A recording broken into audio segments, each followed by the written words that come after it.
যে পেয়ারা পেড়ে এখন মাখাবো আমরা।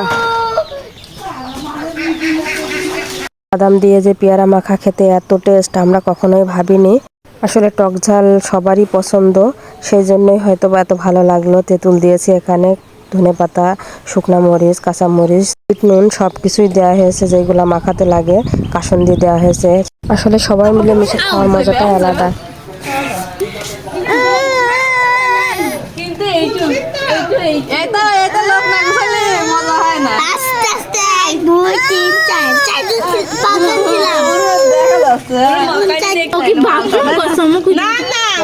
বাদামটা খুবই টেস্ট।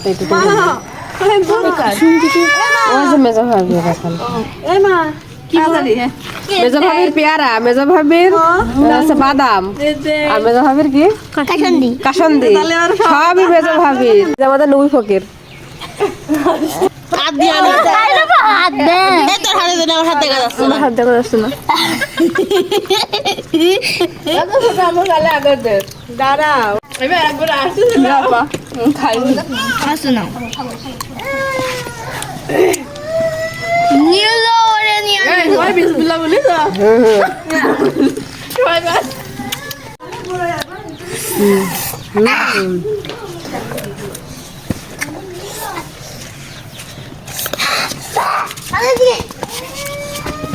এটা ভেরি টেস্ট লাগছে।